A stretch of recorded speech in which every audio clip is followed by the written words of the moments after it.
साथियों, आप सभी का स्वागत है। आज जो बहुप्रतीक्षित परीक्षा रीट हुई, उसमें जो लेवल टू में जो भाषा फर्स्ट हिंदी का जो प्रश्न पत्र था, उसके उत्तर की हम बात करने वाले हैं। तो इसमें जो 30 प्रश्न जो हैं हिंदी के, जिसमें शिक्षण विधि और हिंदी व्याकरण से संबंधित प्रश्न हैं। इसमें पहला प्रश्न है, निम्नलिखित में से रचना शिक्षण का उद्देश्य नहीं है। इसके जो 4 विकल्प हैं, साहित्य सृजन की प्रेरणा देना, क्रमबद्धता बनाना, विविध भाषाओं का ज्ञान कराना, व्याकरण सम्मत कार्य करना। तो इसमें जो आपका जो उत्तर रहेगा वो है व्याकरण सम्मत कार्य करना, क्योंकि रचना शिक्षण में हम साहित्य सृजन की प्रेरणा भी विद्यार्थियों को मिलती है, क्रमबद्ध भी वो बनाना समझ जाते हैं और उनको अनेक भाषाओं का ज्ञान भी हो जाता है, लेकिन व्याकरण सम्मत वो कार्य नहीं, इसमें शामिल नहीं होगा। इसके बाद जो हमारा अगला जो प्रश्न है, अभिक्रमित अनुदेशन विधि से सम्मिलित है। अभिक्रमित अनुदेशन विधि में क्या चीज़ शामिल है? इसमें 4 विकल्प हैं, स्वगति का सिद्धांत, परगति का सिद्धांत, समूह गति का सिद्धांत, कक्षीय एकता का सिद्धांत। तो अभिक्रमित अनुदेशन में विद्यार्थी अपने आप अपनी ही गति से सीखता है, तो इसका जो आपका जो उत्तर रहेगा वो है स्वगति का सिद्धांत। इसके बाद में अगला जो हमारा जो प्रश्न है वो है सस्वर वाचन। निम्नलिखित में से कौन सा सस्वर वाचन का भेद नहीं है? इसमें हमारे जो 4 विकल्प हैं, आदर्श वाचन, अनुकरण वाचन, समवेत वाचन, गहन वाचन।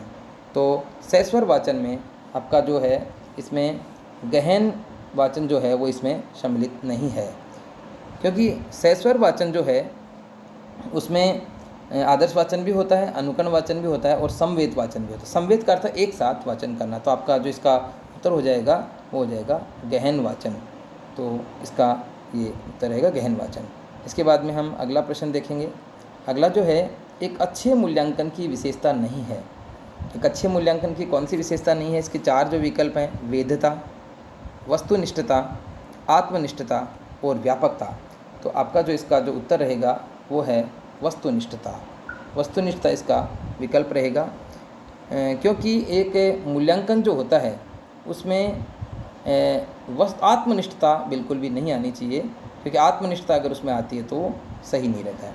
अगला जो हमारा प्रश्न है उसमें है वस्तुनिष्ठ प्रश्न का प्रकार है कि कौन सा इसमें से वस्तुनिष्ठ है, जिसे हम अंग्रेजी में ऑब्जेक्टिव टाइप भी कहते हैं, उसका प्रकार कौन सा है वो हमसे पूछा गया इसमें।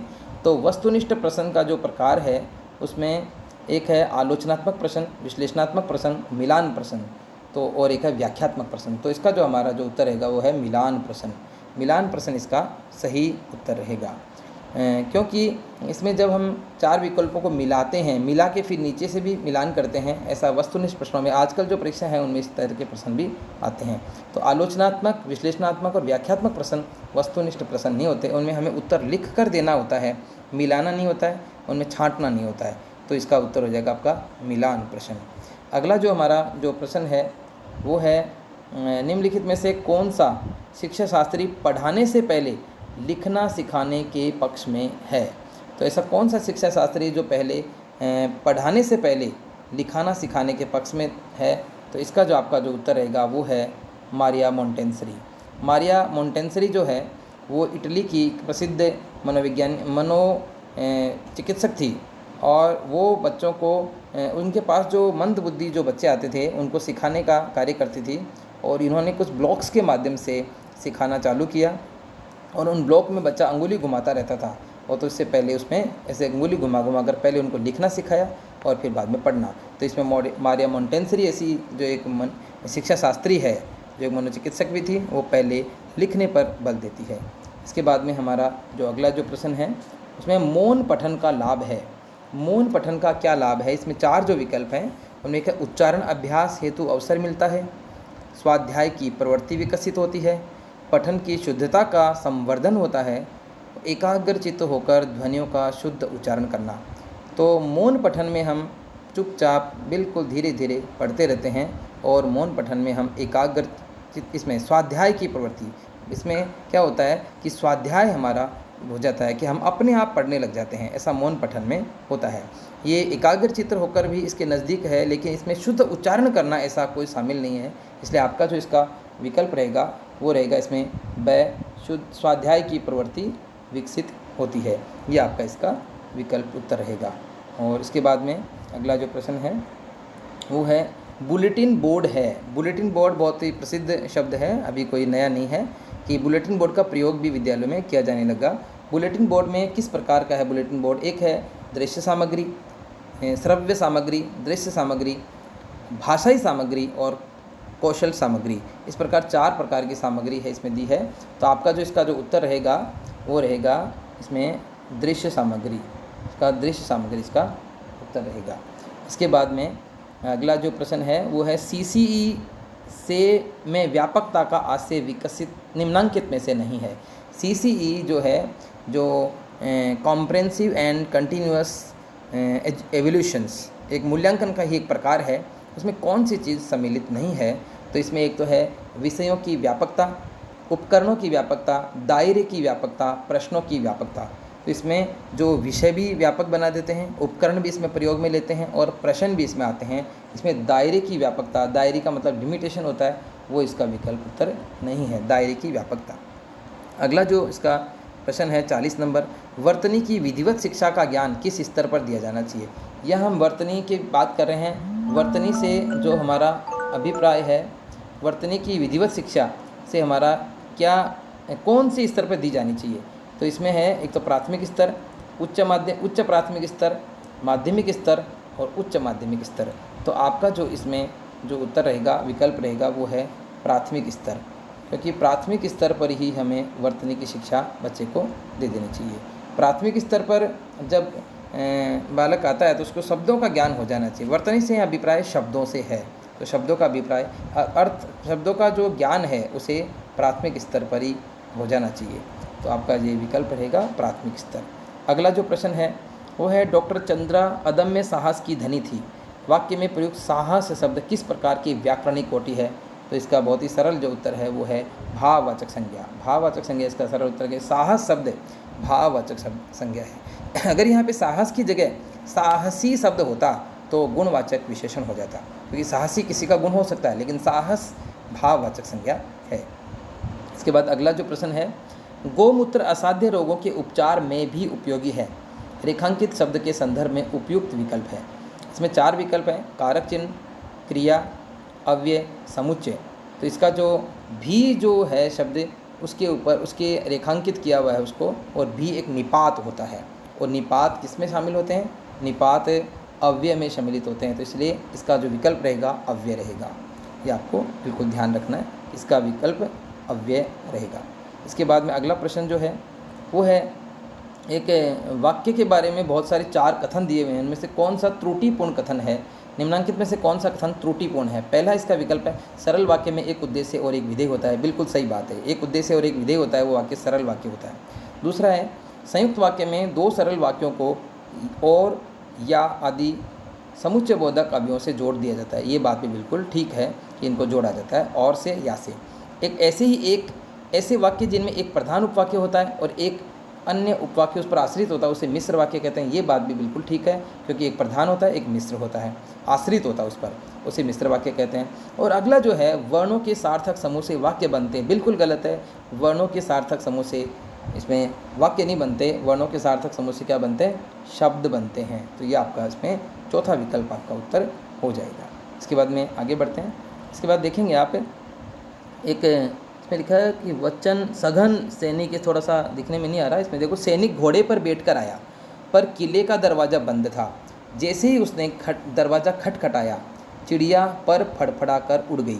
उपर्युक्त वाक्यों में प्रयुक्त पर शब्द के अर्थों का सही क्रम क्या है? बहुत ही सरल प्रश्न है, बस हमें केवल घुमाने की कोशिश की गई है। इसमें देखो, पहले पर है घोड़े पर बैठकर, तो घोड़े पर मतलब घोड़े के ऊपर बैठकर। दूसरे पर किले का दरवाज़ा बंद था, पर का मतलब लेकिन, किंतु, परंतु, परंतु के अर्थ में आया तो इसका अर्थ हो जाएगा किंतु, जो आपके विकल्प हैं उनके अनुसार किंतु हो जाएगा। और तीसरा जो है उसमें है दरवाज़ा खटखटाया पर चिड़िया पर फड़फड़ा कर उड़ गई। पर, तो चिड़िया के पर का मतलब हो गया चिड़िया के पंख। तो इसका जो आपका जो उत्तर रहेगा, एक तो पहले का तो रहेगा ऊपर, दूसरे का रहेगा किंतु और तीसरे का रहेगा पंख। तो आपका जो इसमें उत्तर रहेगा वो चौथा विकल्प जो है आपका उत्तर हो जाएगा इसमें ऊपर किंतु पंख। इसके बाद में आगे बढ़ते हैं हम। इसके बाद देखो, प्रकृति ने ग्रेनाइट और संगमरमर से मेरे क्षेत्र को नवाजा है। इस वाक्य में रेखांकित शब्दों का सही भाषाई क्रम क्या है? तो आप देखिए, इसमें ग्रेनाइट भी अंग्रेजी का शब्द है, संगमरमर भी अपने अरबी फारसी शब्दों में आता है और नवाजा भी ऐसे ही। तो इस प्रकार से तीनों ही शब्द जो हैं ये विदेशी शब्द हैं। तो आपका जो उत्तर रहेगा ये तीनों ही क्या हो जाएगा? विदेशी। हमें घुमाने की कोशिश की गई इसमें और कुछ भी नहीं है, तीनों ही विदेशी शब्द इसमें हैं। इसके बाद में अगला जो प्रश्न है वो देखेंगे। इसमें एक पैसेज दिया हुआ है और उसके बाद में कुछ प्रश्न, लेकिन हम सीधे भी इनको देख सकते हैं। इसमें जो है निम्न स्त्री शब्द का पर्यायवाची है, तो बहुत ही सरल प्रश्न है। इसमें स्त्री का जो पर्यायवाची है वो है आपका उत्तर कौन सा? इसमें हो जाएगा अबला। अबला स्त्री का ही एक पर्यायवाची होता है। बड़ा सरल प्रश्न है। इसके बाद में है अत्याचार शब्द में कौन सा उपसर्ग है? तो अत्याचार शब्द में जो उपसर्ग है वो इसमें देखेंगे आप, एक तो अत, एक अति और एक है अति बड़ी मात्रा और एक अत्य। तो बहुत ही सरल है, सभी को इसका उत्तर बिल्कुल ध्यान में होगा और ये उत्तर है अति, यानी बी विकल्प इसका है। अति धन आ धन चार, अति और आ दो इसमें उपसर्ग है, तो यहाँ पर अपना विकल्प है अति। इसके बाद में अगला प्रश्न देखेंगे। अगला प्रश्न है निम्नलिखित में से भाववाचक संज्ञा है और इसमें विकल्प है अपनी, अवसर, दया, यह। तो आपका भाववाचक जो संज्ञा है वो है इसमें दया। दया एक भाव होता है हमारे हृदय का, इसलिए ये बिल्कुल भाववाचक संज्ञा हो गया दया। इसके बाद में अगला जो है, निम्नलिखित में से किस शब्द में प्रत्यय लगा हुआ है? और इसमें विकल्प है वेग, फुर्तीला, अनाथ, उमड़। तो हमारा जो उत्तर रहेगा वो है इसमें कौन सा? फुर्तीला। कि फुर्तीला में ईला प्रत्यय जुड़ा हुआ है, ई बड़ी और ला, ईला, ईला प्रत्यय इसमें जुड़ा हुआ है। अगला जो है इसमें शब्द है मनोविकार शब्द का समास विग्रह होगा। मनोविकार में चार जो विकल्प, मन से विकार, मन और विकार, मन का विकार, मन के द्वारा विकार। तो हमारा जो इसके उत्तर है इसमें देखो, मनोविकार शब्द जो है मन है धन विकार संधि से के योग से बना है और इसका अर्थ है मन का विकार। तो इसमें आपका जो उत्तर रहेगा वो रहेगा इसमें मन का विकार, ये आपका सही उत्तर रहेगा। इसके बाद में अगला प्रश्न है, इसमें भी देखें 51 से 55 तक जो प्रश्न हैं इनमें पैसेज दिया हुआ है, इसके आधार पे हमें करने हैं। हमें स्वराज्य मिल गया वाक्य में कौन सा काल है? तो ये होगा आपका बिल्कुल सरल भूतकाल। सामान्य जो भूतकाल है वो इसका आपका उत्तर रहेगा। तो इसमें आपका जो उत्तर है सामान्य भूतकाल, ये उत्तर इसका विकल्प रहेगा, सामान्य भूतकाल। इसके बाद में अगला प्रश्न, निम्नलिखित में से कौन सा पुल्लिंग है? इसमें है मनोवर्ती, जीविका, बैठी और स्वप्न। तो इसका जो उत्तर रहेगा वो है आपका स्वप्न। इस स्वप्न जो है वो पुल्लिंग होता है। स्वप्न आ गया तो इस तरह से स्वप्न ले लिया, तो ये क्या है? पुल्लिंग होता है। बाकी इसमें जो तीनों शब्द हैं वो स्त्रीलिंग है। और हमारी हिंदी में क्या होता है? नपुंसक लिंग होता नहीं है, तो पुल्लिंग और स्त्रीलिंग होता है। तो इनमें केवल इनको बोलकर और इनका वाक्य में प्रयोग करके देखा जा सकता है कि कौन सा पुल्लिंग है और कौन सा स्त्रीलिंग। इसके बाद देखेंगे गद्यांश में प्रयुक्त परिणत शब्द का अर्थ है। परिणत शब्द का अर्थ क्या होता है? तो इस परिणत शब्द का जो उत्तर है इसका है वो जाएगा विवाहित। क्योंकि परिणय शब्द बहुत फेमस होता है।